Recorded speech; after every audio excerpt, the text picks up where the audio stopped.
नमस्कार दोस्तों, स्वागत है आपका आज के मुख्य समाचार में, जिसमें सबसे पहली और बड़ी खबर में आपको बताएंगे कि आखिरकार पश्चिम बंगाल का मुख्यमंत्री कौन होगा। अमित शाह खुद करेंगे फैसला, शुवेंदु अधिकारी सबसे आगे, 9 मई को होने वाली है शपथ। इसी के साथ आगे जिक्र होगा दोस्तों कि ईरान ने यूएई पर किया अटैक, 3 भारतीय घायल। पीएम मोदी ने तो ईरान को खबरदार कर दिया, बोले ये बर्दाश्त के बाहर। इसी के साथ दोस्तों खबर में आगे आपको ये भी बताएंगे कि बंगाल असम के नतीजों से यूपी में मच गई है खलबली। 2027 में मुसलमान क्या करेंगे, अखिलेश यादव को क्यों याद आए हनुमान, सब कुछ आपको बताएंगे दोस्तों। हर एक खबर की गहराई में ले जाएंगे, लेकिन उससे पहले आपसे निवेदन कि वीडियो को कीजिए लाइक और चैनल को सब्सक्राइब करके बेल आइकन दबाकर कमेंट में लिखिए जय हिंद। रुक करते हैं सबसे पहली और बड़ी खबर की तरफ, जहां पर आपको बता दें कि बंगाल का मुख्यमंत्री कौन होगा। अमित शाह इसको खुद फैसला करेंगे और शुवेंदु अधिकारी का नाम सबसे आगे चल रहा है। पश्चिम बंगाल में बीजेपी की ऐतिहासिक जीत के बाद अब सबसे बड़ा सवाल यह है कि राज्य का अगला मुख्यमंत्री कौन होगा, और इस सवाल का जवाब देने के लिए खुद केंद्रीय गृह मंत्री अमित शाह बंगाल जाएंगे। जी हां दोस्तों, बीजेपी के संसदीय बोर्ड ने अमित शाह को बंगाल के मुख्यमंत्री चुनाव के लिए केंद्रीय पर्यवेक्षक नियुक्त किया है और उनके साथ ओडिशा के सीएम मोहन चरण मांझी सह पर्यवेक्षक होंगे। बंगाल में बीजेपी को रिकॉर्ड तोड़ जीत मिली है, लेकिन अब पार्टी के सामने सबसे बड़ी चुनौती सही चेहरा चुनने की है, और इस रेस में जो नाम सबसे आगे चल रहा है वो है शुवेंदु अधिकारी। वही शुवेंदु अधिकारी जिन्होंने खुद ममता बनर्जी को उनके गृह क्षेत्र भवानीपुर में हराकर पूरे देश में सनसनी मचा दी, और ये पहली बार नहीं है। 2021 में भी शुवेंदु अधिकारी ने नंदीग्राम सीट पर ममता बनर्जी को 1956 वोटों से हराया था। अब पार्टी उन्हें मुख्यमंत्री पद देकर इसका इनाम दे सकती है। दोस्तों इशारे तो पहले ही मिल गए थे। 2 अप्रैल को जब शुवेंदु अधिकारी ने भवानीपुर सीट से नामांकन पत्र दाखिल किया था, तब खुद अमित शाह उनके साथ मौजूद थे, और इससे साफ संकेत मिलता है कि पार्टी का शीर्ष नेतृत्व शुवेंदु के साथ है। बीजेपी प्रदेश अध्यक्ष सामिक भट्टाचार्य ने मंगलवार को पुष्टि की है कि बंगाल के नए मुख्यमंत्री का शपथ ग्रहण समारोह 9 मई को होगा, और खास बात यह है कि 9 मई रविंद्रनाथ टैगोर की जयंती है, यानी बंगाल की सांस्कृतिक विरासत को ध्यान में रखते हुए ये तारीख चुनी गई है। इस बीच केंद्रीय मंत्री सुकांत मजूमदार ने भी बड़ा बयान दिया। उन्होंने कहा कि केरल में लोकतंत्र की जीत हुई, लेकिन बंगाल में वही चुनाव आयोग समस्या बन गया। उन्होंने अभिषेक बनर्जी की टिप्पणियों को नगण्य बताते हुए कहा कि सरकार बनने दीजिए, मुख्यमंत्री शपथ लेने दीजिए, फिर वही तय करेंगे कि किसे प्राथमिकता देनी है। तो दोस्तों अब सबसे बड़ा सवाल, क्या शुवेंदु अधिकारी ही बनेंगे बंगाल के अगले मुख्यमंत्री, या फिर पार्टी किसी और चेहरे पर दांव खेलेगी। अमित शाह की बंगाल यात्रा के बाद ही इस सस्पेंस का पर्दाफाश होगा। 9 मई का दिन बंगाल की सियासत में एक नया अध्याय लिखने जा रहा है। आप क्या सोचते हैं कि शुवेंदु अधिकारी को सीएम बनाना चाहिए या कोई और नाम आपके दिमाग में है? कमेंट करके अपनी राय जरूर बताइएगा। रुक करते हैं अगली ब्रेकिंग न्यूज़ की तरफ। ईरान ने यूएई पर किया अटैक, 3 भारतीय घायल। पीएम मोदी ने ईरान को खबरदार कर दिया, बोले ये बर्दाश्त नहीं। जी हाँ दोस्तों, पश्चिम एशिया में शांति का जो सपना देखा जा रहा था वो अचानक मिसाइलों और ड्रोन की बारिश में तब्दील हो गया है। ईरान ने संयुक्त अरब अमीरात यानी कि यूएई के फुजैरा में ऐसा हमला कर दिया जिसने पूरी दुनिया को हिला कर रख दिया है, और सबसे बड़ी बात, इस हमले में 3 भारतीय नागरिक घायल हो गए हैं। और इसके बाद तो खुद प्रधानमंत्री नरेंद्र मोदी ने ईरान को ऐसी चेतावनी दी जो सुनकर आप भी कहेंगे कि अब तो गदर हो जाएगा। जी हाँ दोस्तों, आपको बता दें कि ईरान ने अचानक यूएई के फुजैरा शहर पर मिसाइलों और ड्रोन से हमला बोल दिया। फुजैरा कोई मामूली जगह नहीं है, ये यूएई का सबसे अहम तेल और व्यापारिक केंद्र है। ईरानी हमले की चपेट में यही ऑयल सेंटर आया, जिससे वहां भीषण आग लग गई और चारों तरफ अफरा तफरी मच गई। और इस हमले की सबसे दर्दनाक खबर, 3 भारतीय नागरिक घायल हो गए। जैसे ये खबर भारत पहुंची, दिल्ली में सनसनी मच गई। पहले विदेश मंत्रालय ने इस हमले को अस्वीकार्य बताया और साफ कहा कि बेगुनाह नागरिकों और सिविलियन इंफ्रास्ट्रक्चर को निशाना बनाना किसी भी कीमत पर मंजूर नहीं है।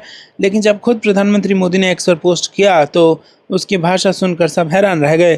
पीएम मोदी ने साफ साफ शब्दों में लिखा कि मैं यूएई पर हुए हमलों की कड़ी निंदा करता हूं, जिसमें 3 भारतीय नागरिक घायल हुए हैं। आम लोगों और इंफ्रास्ट्रक्चर को निशाना बनाना मंजूर नहीं है, लेकिन असली चेतावनी इसके अगले हिस्से में थी।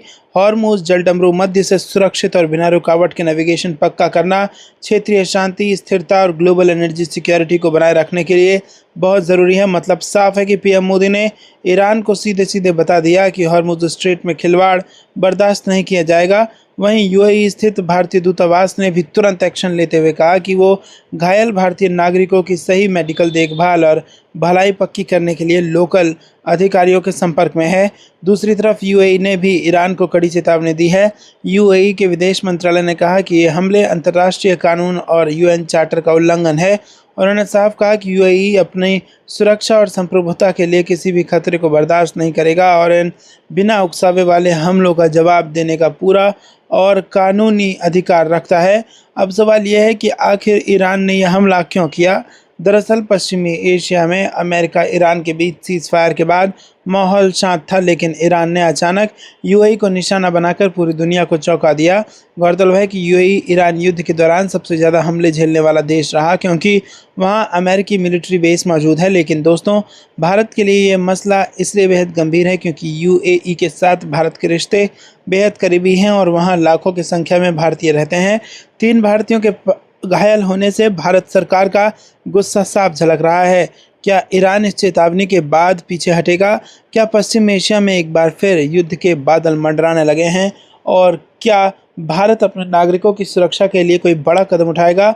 आप क्या सोचते हैं दोस्तों? कमेंट करके हमें ज़रूर बताइएगा। रुक करते हैं अगली ब्रेकिंग न्यूज़ की तरफ। बंगाल असम के नतीजे से यूपी में खलबली। 2027 में मुसलमान क्या करेंगे? अखिलेश को क्यों याद आए हनुमान? जी हाँ दोस्तों, आपको बता दें कि पश्चिम बंगाल और असम के चुनावी नतीजों ने उत्तर प्रदेश की सियासत में ऐसा भूचाल ला दिया है कि सबके पाँव के नीचे की ज़मीन खिसकती दिख रही है।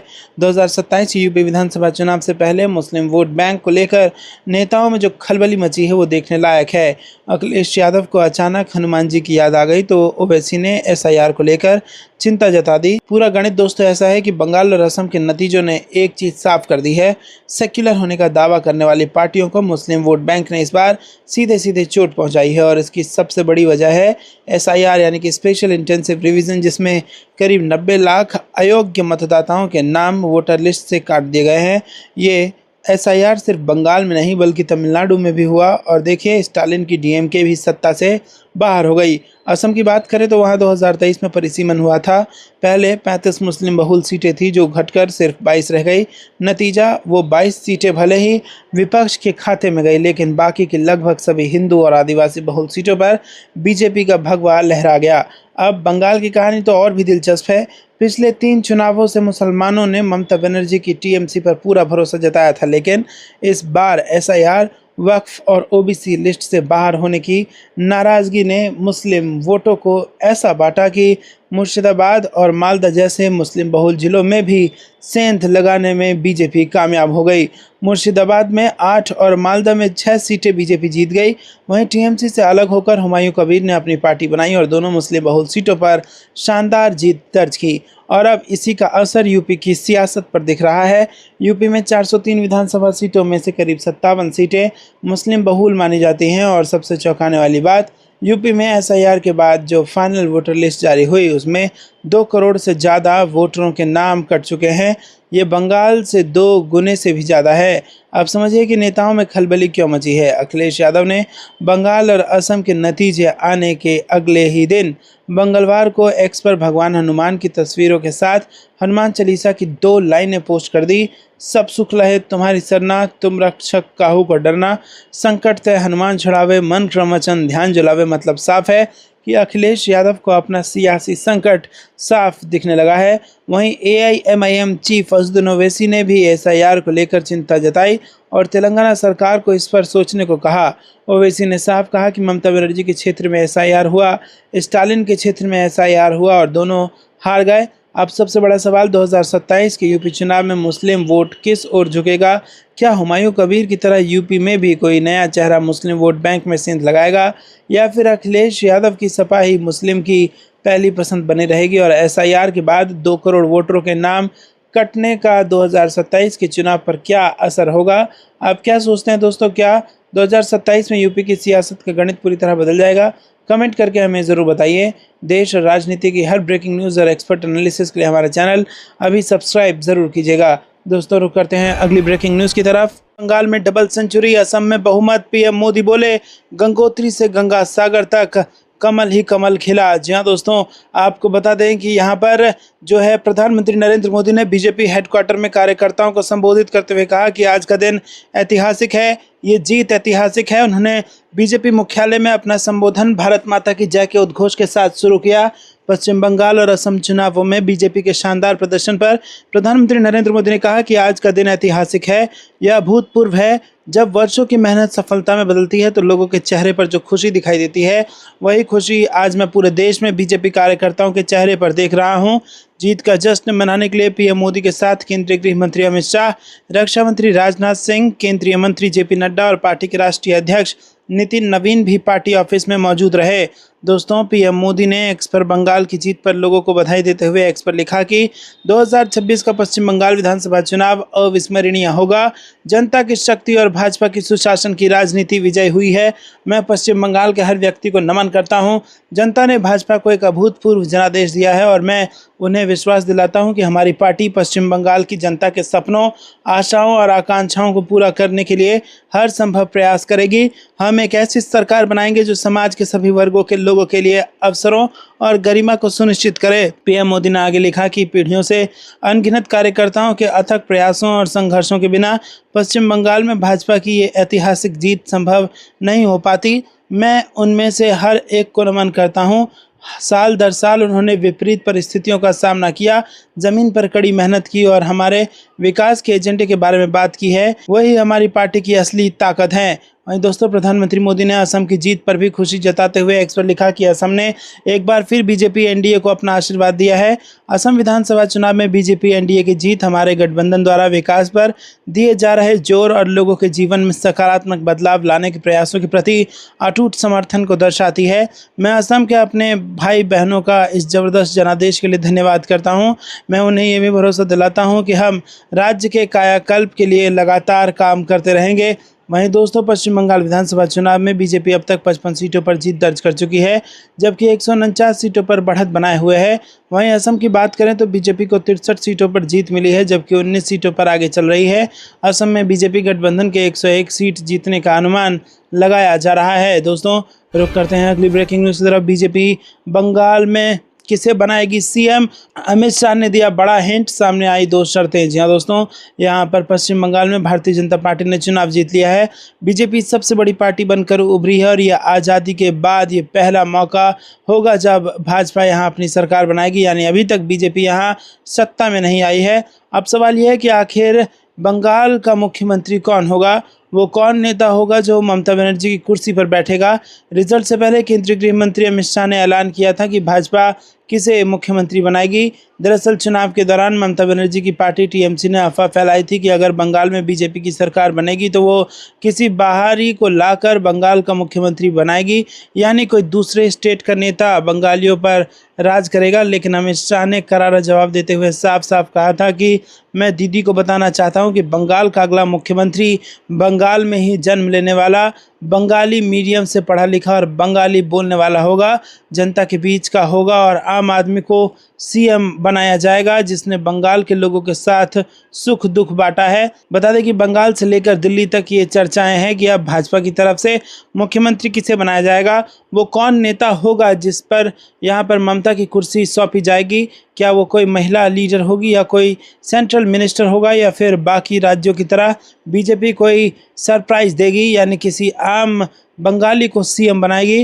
हालांकि इसका फैसला जल्द 1 से 2 दिन के अंदर हो जाएगा, लेकिन जो भी होगा वो ममता बनर्जी को टक्कर देने वाला होगा, क्योंकि दीदी इस बार विपक्ष की भूमिका में होगी।